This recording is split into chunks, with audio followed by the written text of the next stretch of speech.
आज हम जो पाकिस्तान में इस वक्त ख़ास करके वस्ती और जनूबी पंजाब में जो सैलाब के नतीजे में वहाँ पर जो तबाही मची है उसके हवाले से आपको लेकर के जाएंगे और वहाँ से द रिव्यू की टीम ने खुसूसी तौर पर लोगों से बात भी की है और इस वक्त ग्राउंड पर क्या सिचुएशन है वो भी आगे चल के बताएंगे आपको। इस्लामाबाद में इसके हवाले से क्या हो रहा है, इस हफ्ते हमने देखा है कि वफाकी काबीना का इजलास हुआ और उसमें ये फैसला किया गया कि अब मुल्क में ये जो हालिया सैलाब की वजह से अभी भी नुकसानात हो रहे हैं तो क्लाइमेट और जो ज़राअत की एमरजेंसी है उसको नाफिज किया जाए। इसका क्या मतलब है, इस पर डिस्कशन करेंगे। उसके साथ ही एक स्पेशल कमेटी भी तश्कील दी गई है जिसका मकसद ये है कि जायज़ा लेना कि ये जो सैलाब है उसके नतीजे में अभी तक पाकिस्तान की मईशत को क्या नुकसान हुआ है और उस नुकसान से निकलने के लिए फिर क्या इकदाम करने की ज़रूरत है। लेकिन सबसे पहले तो शहबाज, आई थिंक जो इम्पोर्टेंट है, जो मैंने पिछले आई थिंक 10-12 दिनों में पहले ये सिलसिला शुरू हुआ कसूर से लेके फिर हाफजाबाद, चिन्योट, झंग, मुल्तान, मुजफ्फरगढ़, जलालपुर, पीरवाला, मुल्तान, रहीम जार खान, ये चंद वो इलाके हैं जो मैंने वहाँ पर देखा और जो आई थिंक सम टाइम आपके पास अल्फाज नहीं होते जिस बड़े लेवल के ऊपर इस वक्त तबाही हुई है। और पहले तो लोगों का ख्याल था कि ये 1988 इससे पहले इतना बड़ा सैलाब आया था पंजाब के अंदर, लेकिन मकामी लोगों से बात हुई है 1973 में भी आया था और कुछ लोगों का ख्याल है कि उनकी लिविंग मेमोरी में कम से कम पंजाब की हद तक इतना बड़ा जो फ्लड है वो नहीं आया। तो इस पर आगे चल के ऑफ कोर्स लोग खुद भी देखेंगे ऑन ग्राउंड क्या सिचुएशन है। बट ये जो इस्लामाबाद में एक्टिविटीज़ हो रही हैं, ये जो फैसला है कि एग्रीकल्चर और क्लाइमेट की जो इमरजेंसी का नफाज है, इसका आम फहम मतलब क्या है? बेसिकली जब किसी इशू के ऊपर कोई इमरजेंसी नेचुरल क्लैमिटी डिक्लेयर की जाती है तो उसका फ़ायदा ये होता है कि उस एरिया के, उस अफेक्टेड एरिया के जो लोग होते हैं, जो कारोबार होते हैं, उनको ख़ास कंसेशंस मिलती है और वो कोई किसी किस्म की उनको फेवर नहीं होती, वो बेसिकली उनका एक हक होता है। लेकिन कुछ ऐसे आपके मामलात होते हैं गवर्नमेंट के, कंपनीज़ के, उन मामलात को देखने के लिए, उन सोल्यूशंस के लिए जिसमें अगर किसी का कर्जा है, किसी का कोई दूसरा इस तरीके से मामला है, तो जब तक आप वहाँ पे एक इमरजेंसी डिक्लेयर नहीं करते तो उसका जो है एक उसको बेनिफिट नहीं मिलता। एक तो ये चीज़ होती है। दूसरा, जब आप इमरजेंसी डिक्लेयर करते हैं, इस केस में एग्रीकल्चर इमरजेंसी, क्लाइमेट इमरजेंसी तो कई दफ़ा पहले भी डिक्लेयर हुई है बट उसको उस तरीके से सीरियस नहीं लिया गया।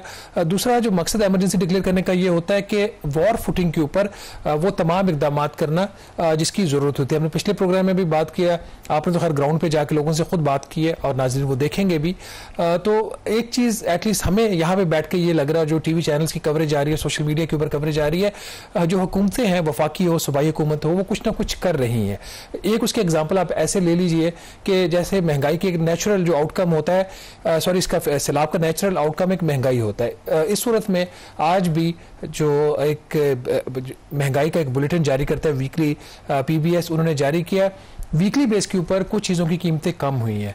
आपको पता है कि गंदम की और आटे की कीमतें बढ़ना शुरू हो गई थी। वीकली बेस के ऊपर पंजाब गवर्नमेंट ने कुछ इकदाम किए जिसकी वजह से तकरीबन 10% सिर्फ गंदम का जो आटा है उसकी कीमत कम हुई है और बाकी कुछ चीज़ों की भी कम हुई है। ऑल्दो ऑन एनुअल बेसिस अभी भी कुछ ऐसी चीज़ें हैं जैसे टमाटर है, प्याज है, इनकी कीमतें अभी भी बढ़ी हैं। तो बात करने का मकसद ये, इतनी बड़ी क्लैमिटी है, इतना बड़ा डिजास्टर है और डिजास्टर अभी भी अनफोल्ड हो रहा है, अभी भी आप नुकसानात का तखमीना नहीं लगा सकते। तो उस कॉन्टेक्स्ट में देखा जाए तो ये इस पे अभी काफ़ी वक्त लगेगा। जो बात आपने इस्लामाबाद की है, इस्लामाबाद में प्राइम मिनिस्टर ने भी कुछ मीटिंग्स की हैं, एक कमेटी भी बनाई है। अब वो जो एहसन इकबाल उसको चेयर करेंगे, वो कमेटी उस वक्त तक अपना काम नहीं कर सकती जब तक जो सैलाब का पानी वो उतर नहीं जाता। अभी तक आपको नुकसानात का नहीं पता चलता। एक एग्जांपल ऐसे ले लीजिए, तकरीबन 13 लाख एकड़ से ज़्यादा जो ज़मीन है एग्रीकल्चर, जो फसलें हैं उसके ऊपर वो मुतासिर हुई हैं। अब क्या वो मुकम्मल तौर पर तबाह हो गई हैं या सिर्फ मुतासिर हुई हैं, अभी तक कुछ नहीं कहा जा सकता। अगर जो चावल की फसल है, अगर वो पानी में आधी डूबी हुई, आधी से भी ज़्यादा डूबी हुई, तो फिर भी वो बच सकती है। अगर गन्ने की फसल है, गन्ने की फसल चूंकि बड़ा उसका साइज होता है, वाटर इंटेंसिव होता है, अगर वो सिर्फ लेटी है फसल गन्ने की तो उतना नुकसान नहीं होगा। अगर चावल की फसल पूरी तरीके से पानी में डूब गई है तो फिर उसका नुकसान होगा। तो अभी इट्स द इनिशियल फेज, अभी इस पे हतमी कोई बात नहीं की जा सकती। मैं एक्सपर्ट तो नहीं हूं, जब मैंने जो ग्राउंड पे सिचुएशन देखी है, 8-10 फुट पानी है, तो लोगों से भी जो मेरी बात हुई है तो वो तो यही कह रहे थे कि अगर तो इमीडिएटली 2-3 दिन के अंदर पानी उतर जाता फिर तो शायद इम्कान था कि चावल या ये फसलें बच जाती, बट करंट सिचुएशन में जितनी इरोजन हो रही है उसके इम्कानात जो है वो कम नजर आते हैं। और एक मुतालबा जो पहले भी हमने जिक्र किया था, वहां पर लोग अभी तो क्योंकि रेस्क्यू और रिलीफ का फेज जारी है, बट लोगों को आगे की भी फिक्र है और वो बिजली के बिल वगैरह, वैसे भी बिजली बहुत महंगी है, तो इसके हवाले से भी शायद प्राइम मिनिस्टर ने कुछ कहा है कि कुछ एग्जेम्पशंस देने की बात। ये बिल्कुल कामरान, ये आज की एक बड़ी खबर है जो हम नाज़रीन के साथ शेयर कर रहे हैं, और ख़ास तौर पर हमारे वो बहन भाई जो फ्लड से मुतासर इलाकों में रहते हैं, फौरी तौर पर हुकूमत ने यह फैसला किया है कि फिल वक्त जो अगस्त के बिजली के बिल है उनको माफ़ कर दिया जाए।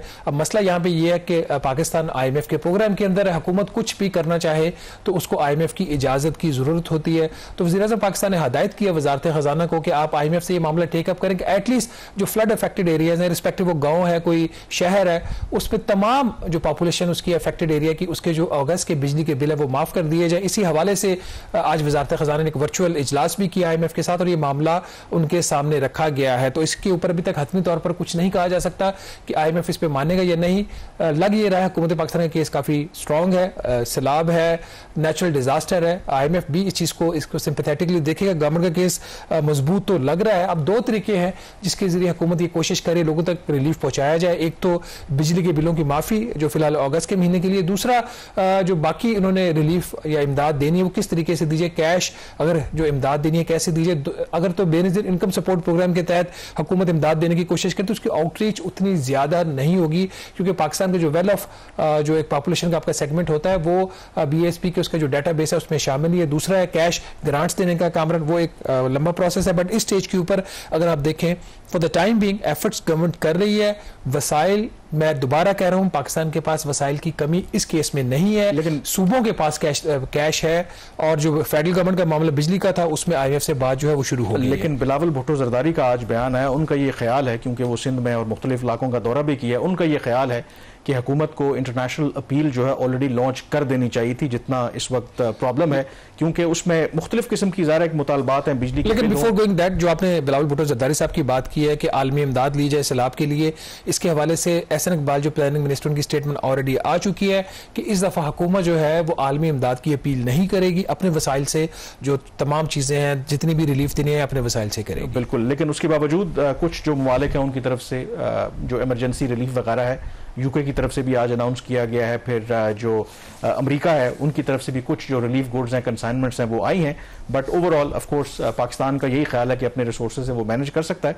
यहाँ पे ब्रेक लेंगे और ब्रेक के बाद जब हम वापस आएंगे तो मैं मौजूद हूँगा लियाकतपुर तहसील है रहीम यार खान की, और ये वो इलाका है जो हालिया जो सैलाब है उनसे बहुत ज़्यादा मुतासिर हुआ, और उसके बाद कबीर वाला ये तहसील है खानेवाल की, वो भी बहुत ज़्यादा मुतासिर हुई है।